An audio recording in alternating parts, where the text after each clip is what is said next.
요즘 우리 시장에서 중국 이슈가 상당히 중요합니다. 네. 악재도 호재로, 또 호재도 호재로 해석을 하면서 네. 업종별로 중국 이슈로 인해서 훈풍이 불어오는 섹터들이 분명히 눈에 띄는데, 자, 이번에는 반도체 압박에 이어서 디스플레이 시장에서도 미국이 시장 지배력을 강화하고자 하는 움직임을 보이고 있습니다. 그렇다면 한국은 여기에 반사 이익을 누릴 수 있을지, 오늘 미중 반도체 갈등에서 번진 이번에는 디스플레이 분야까지 두루 살펴보려고 합니다.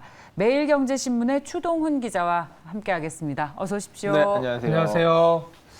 최근에 우리나라 시장의 분위기가 나쁘진 않습니다. 네. 소위 말해서 차이나 패싱 아니면 뭐 중국런 뭐 여러 가지 얘기들이 나오지만 예. 그로 인해서 동아시아에서 이런 말 하면 좀 그렇겠죠. 믿을 만한 국가는 한국밖에 없는 거 아니냐 뭐 이런 얘기도 나오면서 한국에 대한 외국인들의 수급이 좋아지는데, 어제 뭐 언론을 통해서도 나왔지만 이제 디스플레이까지 미국이 좀 수출을, 그러니까 중국은 사실 또 디스플레이 쪽에서 여러 가지 좀 점유율을 많이 올려왔거든요. 규제를 한다고 하는데, 이런 규제하는 배경과 이유부터 좀 살펴봐야 될 것 같아요. 어떻게 얘기해야 될까요? 네, 먼저 살펴봐야 되는 건 결국 미중의 이러한 무역 갈등에서 시작된다고 보시면 될 것 같습니다. 또 G2 국가로 이제 재편된 전 세계 글로벌 시장에서의 경제 강국 경쟁에서 어쨌든 미국이 중국을 보다 앞서겠다라는 목표를 계속 세워간다는 거, 이 부분이 가장 근본적인 원인이라고 보시면 될 것 같은데요. 자, 미국과 중국의 갈등은 지난 트럼프 정부 때부터 시작이 됐었습니다. 트럼프 대통령이 강한 드라이브를 통해서 아메리칸 퍼스트 정책, 그리고 중국을 좀 배척하는 정책들을 이어왔는데, 사실 바이든 정부에서는 이러한 정책에 좀 변화가 있을 것이다라는 전망이 우세했던 반면, 실제로 정권이 들어선 이후로 사실상 중국에 대한 차이나 패싱이 계속 심화되는 분위기입니다. 특히 지금 앞서 말씀해 주신 대로 이제 중간 선거를 앞두고 바이든 정부에서는 좀 어려웠던 선거를 뒤집기 위한 전략 중에 하나로서 중국에 대한 제재를 강화하고 이제 미국을 우선시하는 전략들을 통해 이러한 상황에 반전을 qui하려는 모습까지 보였다고 보시면 될 것 같습니다. 자, 앞서 말씀해 주신 대로 이제 미중의 갈등은 반도체에서 많이 두각이 드러났었습니다. 중국 시장에 대한 제재가 강화되면서 한국 기업 같은 경우에도 중국의 원자재를 좀 수출하지 않거나 수입하지 않거나 이용하지 않는 생산을 좀 유도를 하면서 중국 시장에 대한 압박을 계속 강화해 왔었는데요. 이번엔 이러한 부분이 디스플레이로 확장되면서 전방위적인 중국 압박이 강화되는 분위기입니다. 이러한 상황이 지금 한국 시장에서 과연 호재로 작용할 것인가, 혹은 또 다른 사이드 이펙트, 부작용이 발생할 것인가에 대해서는 좀 예의주시를 해봐야 될 것 같습니다. 예의주시를 해봐야 한다라고 산업계에서는 해석을 하겠지만, 주식시장에서는 이미 호재로 받아들이고 있는 게, 지난 7일 날 이제 미국에서 중국의 반도체 산업을 규제하겠다 본격적으로 이런 얘기 나오면서, 그때부터 우리나라 반도체 주식이 또 기가 막히게 바닥을 찍고 오르고 있기 때문에 네. 시장에서 호재로 해석을 했습니다. 이런 학습 효과로 인해서 디스플레이 규제하면 이건 한국의 디스플레이 시장에도 반사 이익을 분명히 누릴 텐데, 중국에서 그 OLED 발광 핵심 물질이요, 다 미국에서 수입을 한다고 해요. 수출 규제하면 이제 그것도 못 만드는 거죠. 셧다운이 되는 거죠. 네. 그야말로 셧다운이 되면 앞서 믿을 곳은 한국밖에 없는데 예. 한국 디스플레이 쓸 수밖에 없지 않겠습니까? 그래서 우리 시장에서는 반사 이익을 예상하고 있습니다. 기대하고 있고요. 실제로 반사 이익이 기회가 될지 산업단에서의 해석은 어떤지 궁금합니다. 네, 맞습니다. 반도체 시장에서도 이제 한국 기업이 조금 더 수혜를 볼 것이다라는 이야기가 있었었는데, 디스플레이 역시 이제 가장 한국의 경쟁자라고 볼 수 있는 중국에 대한 제재는 한국 시장의 반사 효과를 누릴 수 있을 것이다라고 기대감을 보여주고 있습니다. 실제로 반도체 분야에서도 YMTC 같은 중국 기업은 애플의 반도체 공급을 하지 못하게 되는 뉴스가 나오면서 이 역시 한국의 호재로 조금 반영이 됐었는데요. 자, 낸드 플래시 가격이 하락을 또 주도했던 게 중국입니다. 중국에서 이제 저번에도 이야기를 했던 대로 치킨 게임과 같이 이제 가격 하락 경쟁을 주도하면서 어쨌든 간에 살아남는 기업이 결국에는 시장을 이끌어가는 형국이 될 수 있었는데요. 이러한 것을 또 할 수 있는 역량을 가지고 있던 중국 기업들이 사실상 배제되면서 한국 기업 입장에서는 가격 하락에 대한 부담을 조금 줄일 수 있었다라는 측면에서는 또 반사율을 누릴 수 있는 이유로 손꼽힙니다. 그리고 이제 OLED에 대한 이야기가 지금 나오고 있는데 LCD 산업 같은 경우에는 이미 중국이 기존의 강자였던 한국을 제치고 이미 시장의 지배적인 기업으로 그리고 국가로 지금 떠오르고 있는데요. 자, LCD 세계 점유율은 중국은 50%를 넘는 반면 한국은 14.4%에 불과합니다. 이렇게 LCD 시장에서도 중국이 강한 지배력을 보여왔었는데 자, OLED 시장 이제 한국 기업들이 주력을 하고 있는 힘을 쓰고 있는 산업 분야인데 자, OLED 시장 점유율도 중국이 2016년에 비해서 5년 사이에 6년 사이에 많은 시장 점유율을 상승시킨 데 반해 한국 기업 같은 경우에는 기존의 98% 사실상 독점했다시피 했었던 OLED 산업의 경쟁률이 지금 2021년 기준 82%까지 떨어져 있는 상황이었습니다. 향후 이제 LCD 산업과 마찬가지로 OLED 시장 역시 중국의 강한 이제 영향을 받을 수 있다라는 우려가 커져서 왔었는데 이번에 이러한 이제 미국의 대중 제재가 강화되면 아마 OLED 시장에서는 조금 한숨을 돌릴 수 있는 기회가 될 것이다라는 측면도 있습니다. 이게 특히 LG 디스플레이 같은 경우에도 말씀하신 것처럼 우리가 한때는 우위였다가 중국의 네. 저가 공세 때문에 그렇죠. 주가도 이렇다 할 만한 상승이 최근에 나온 적이 없어요. 적자 폭도 상당히 심해져 있었죠. 예. 진짜 반사 이익을 네. 누릴 수 있을까요? 아니면은 여전히 지금 시장 지배율이 중국이 너무 크기 때문에 여기에 타격이 미미하다면 우리가 먼저 김치국만 마시게 되는 걸 텐데 자, 산업계 분위기를 들어봤습니다. 네. 여의도에서의 해석은 어떻습니까? 일단은 뭐 중립 이상으로는 보는데 중립 이상으로 이상의 호재다. 네, 그러니까 호재라고, 그러니까 악재는 아니죠. 악재는 아니다. 아닌데 네. 이제 디스플레이 업계 자체가 이제 완벽하게까지는 아니더라도 너무 이제 중국이 장악한 시장이긴 해요. 예, 장악한 시장이고 이게 저가 공세 뭐 이런 부분들 때문에 사실상 이제 뭐 테러를 만들어 놓은 상황이어서 당장의 수익이나 당장의 어떤 수혜를 볼지는 사실 저도 잘 모르겠어요. 잘 모르겠지만 어쨌든 지금 뭐 디스플레이까지 계속 전방위로 압박하고 있는 이 분위기는 아마 수급부터 먼저 조금 달라지지 않겠냐라는 생각은 하고 있습니다. 우리가 뭐 반도체도 사실 지금 당장 업황이 나아졌습니까? 라고 보면 그건 아니지 않습니까? 맞아요. 그런 측면에서는 외국인들의 수급을 맞네요. 유도할 수 있는 분위기는 맞는데 한편으로 말씀하신 것처럼 중국이 워낙 장악했던 부분들이 정책 하나 그리고 최근의 이슈로 크게 되돌릴 수 있을 거라는 고민은 있어요. 그러다 보니까 이런 것도 있거든요.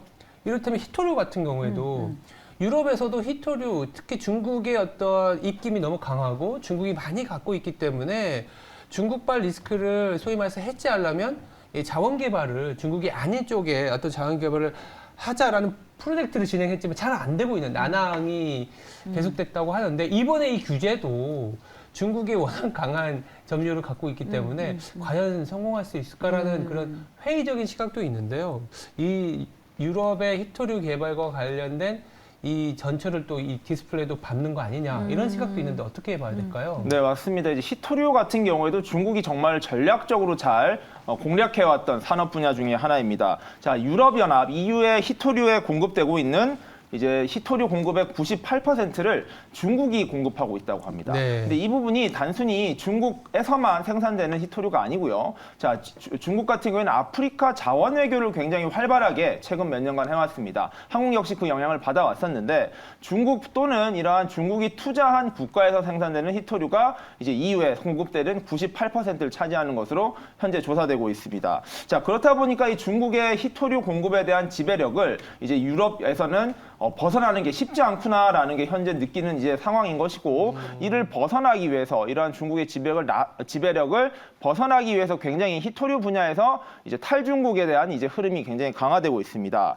자, 잘 살펴보시면 중국이 이제 60억 달러를 투자했던 국가가 바로 아프리카의 콩고인데요. 여기에서 코발트 광산이 굉장히 큰 것이 있습니다. 자, 사실 중국이 굉장히 멀리 보고 잘 투자를 했다라고 이야기를 할 수 있는데 코발트 투자를 통해서 현재 전 세계에 공급되는 70%의 코발트를 지금 중국에서 공급을 하고 있습니다. 자, 이러한 히토류 같은 경우에는 이제 각종 반도체나 디스플레이뿐만 아니라 여러 가지 제품 생산에 쓰이는 가장 핵심적인 이제 원자재다 보니까 이러한 히토류 생산이 매몰되어 있다는 게 유럽과 미국 등 이제 여러 국가에서 이제서야 이제 문제가 심각하구나를 느끼고 있습니다. 자, 이런 부분을 알고 있기 때문에 EU에서는 이제 이러한 것들을 벗어나기 위한 이제 전략들을 세우고 있고요. 미국 역시 이제 디스플레이와 이제 반도체 분야에서 중국을 어떻게든 이제 피하려고 하고 있는 전략을 취하고 있는 와중에 히토류에서도 이러한 중국의 지배력을 완화시키고 약화시킬 수 있는 전략들을 앞으로 굉장히 공격적으로 보일 수도 있다라는 전망이 나오는 만큼 히토류 투자에서도 이러한 중국과 관련 이슈를 한번 살펴보는 게 중요할 것 같습니다. 그 미국이 규제하는 반도체, 디스플레이, 히토류 같은 부분은 한국이 그래도 한때는 굉장히 경쟁력을 많이 갖추고 있던 산업인데 저희 시청자분께서도 한국에서 경쟁력 갖춘 부분들 위주로 압박을 좀 하는 것 같다라는 말씀을 그러니까 하고 계십니다. 뭐 예. 그런 거죠. 이제 어떻게 보면 이제 밸류 체인, 예. 뭐 전쟁 리스크 그리고 뭐 코로나로 인해서 그러니까 지금 당장만 이슈가 있었던 건 아니에요. 네. 2018년에 왜 트럼프 대통령일 때도 중미 무역 갈등이나 공급망 어떤 그 재편과 관련해서 엄청 힘들었고 좀 시끄러웠지 않습니까? 네. 그 과정을 거쳐 오면서 지금 어떻게 보면 우리나라 기업들도 적응을 하고 있기 때문에 지금 와서 이제 수혜라는 얘기를 할 수 있는 거지.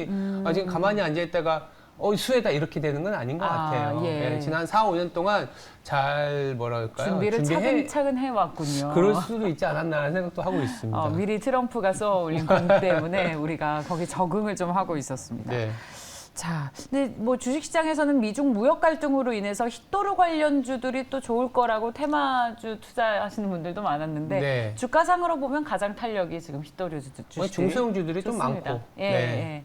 자, 지금 반도체 규제부터 시작해서 이제 디스플레이 그리고 히토류 이야기까지 했습니다. 이제 정치권의 움직임을 좀 살펴보고 싶은데 네. 최근에 이런 미국의 움직임, 특히 IRA 법안 같은 경우에는 산업계, 정치권, 정부 정말 촉각을 곤두세우고 있습니다. 네. 왜냐하면 이게 하루 이틀 만에 끝날 것 같지 않아서 그런 거죠. 그렇죠. 아예 패러다임을 바꿔놓을 것 같아서 분명히 이걸 좌시하고 있지 않을 것 같습니다. 우리 추동훈 기자께서는 월가도 취재하시지만 국회에도 나가 계시고 밤낮으로 네. 국회와 또 월스트리트에서 취재를 확장을 하고 계시는데 국회 움직임은 어떤지 이런 미중 무역 갈등이 지금 디스플레이 산업 부분까지 규제하겠다고 하는 것에 대해서 우리 정부는 어떤 대응책을 갖고 있습니까? 네, 이제 산업계의 이러한 이제 뭐 호재적 측면을 이제 바라보는 것과 조금은 다르게 이제 국회라든지 정치권 또는 이제 정부 차원에서는 이제 쉽게 움직일 수 없는 이유도 있습니다. 바로 이제 우리나라의 이제 지정학적 특성 때문인데요. 당연히 이제 미국과의 동맹을 강화해야 되는 측면도 있지만 이제 중 무역 등을 감안해 봤을 때 단순히 한쪽에 치우친 전략이 사실 이제 우리나라의 국가 전체적 전략으로서는 부적절하지 않을 수 있다라는 것인데요. 자, 최근 조사에 의하면 이제 대중 수출 같은 경우에도 많이 비중이 줄었고요. 이렇다 보니까 중국과의 관계가 조금 우려가 된다라는 목소리는 정치권과 국회에서 많이 나오고 있습니다. 그렇다 보니까 정치권 또는 이제 정부에서도 무조건 미국의 입장을 따르겠다, 미국의 입장만을 가져가야 된다라고는 함부로 말할 수 없는 상황이고요. 앞서 말씀드린 대로 이제 당정이라든지 여러 가지 경제 관련 이제 정부와 여당의 협력체를 통해서 어려운 민생 경제 그리고 현재 문제가 돼 있는 금융 위기 또는 이제 부동산 시장에 대한 어려움을 이제 극복을 하는 데 집중을 하고 이러한 이제 글로벌 국제 문제과 관련된 부분은 조금은 천천히 지켜보면서 최대한 좀 중립적인 입장을 가져가야 된다라는 것이 기본적인 입장이라고 보시면 될 것 같습니다. 이제 앞으로 미국과의 이제 관계도 중요하겠지만 이제 중국과의 관계, 정치적인 현안까지 감안해서 움직여야 되는 만큼 이러한 산업적 경쟁력에 대한 제고도 중요하지만 이제 다른 산업, 타 산업에까지 이러한 피해가 미치지 않도록 이제 정부와 여당에서는 좀 신경을 많이 쓰고 있다라고 보시면 될 것 같습니다.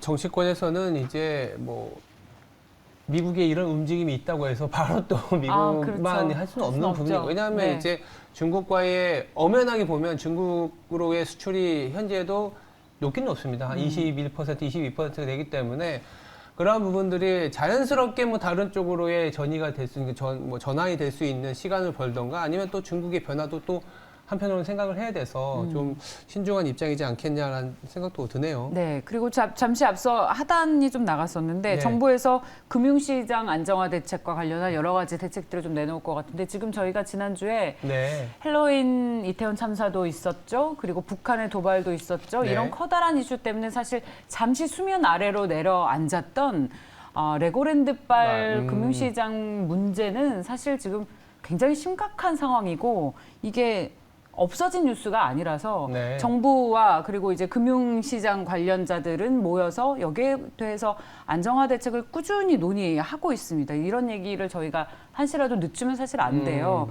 지금 발빠른 대응들이 좀 나오려고 하는 움직임들이 보이는데 어떤가요? 어떤 내용들이 지금 나오고 있습니까? 네, 그저께도 지금 회의를 했고요. 어제 같은 경우에도 이제 당정이 개최됐습니다. 이제 당 여당, 집권 여당과 정부가 같이 모여서 이제 하는 것이고요. 그리고 국민의힘 이제 집권 여당 같은 경우에는 여당 같은 경우에는 여당 차원에서의 특위를 발족시켰습니다. 직접 경제 관련된 안정화 특위를 발족시켜서 어제 정부 관계자들을 직접 모셔서 이야기를 들었고요. 자, 현재 상황에서는 이제 지방 지자체와 이제 중앙 정부 간의 협력을 강화해 달라라는 주문이 첫 번째로 있었습니다. 네. 왜냐하면 이제 강원랜드, 레고랜드죠. 이제 레고랜드. 강원도와 관련된 아유, 이제 이슈다 보니까 이쪽과 관련해서 아유, 이제 기자님, 지자체와 멀쩡한 강원랜드 네네네, 보내버리면 네네. 큰일 납니다. 레고랜드는 이제 네. 강원도 지자체와의 관련이 있었기 때문에 이 지자체와 중앙정부 간 협력 이런 부분을 좀 잘 했어야 됐다라는 아쉬움이 나오면서 이 부분을 강화해야 된다라는 걸 했었고요. 이제 한국은행이나 이제 금융위원회, 이제 금감원에서 정책기관들에서 이러한 좀 경제 위기에 대해서 좀 발빠른 대응 그리고 위기 감지 시그널을 좀 빨리 보내달라라는 요청도 있었습니다. 이처럼 이제 집권 여당과 이제 정부에서도 당장 눈앞에 떨어져 있는 이제 급한 불들을 끄는데 이제 치중할 예정이고 IRA 법일 때도 잘 보셨다시피 정부가 함부로 나서거나 어떤 결정을 내리기가 쉽지가 않습니다. 이제 타 국가의 정책 결정에 대한 판단이기 때문인데요. 그런 만큼 정부는 당장 어떠한 정책의 방향을 잡기보다는 최대한 민생 경제 그리고 국내에서 생기고 있는 이슈들을 바로 잡으면서 향후 글로벌 국제 분쟁적인 측면은 추가적 대응을 좀 발빠르게 하는 방향으로 지금 준비를 하고 있다라고 보시면 될 것 같습니다. 네.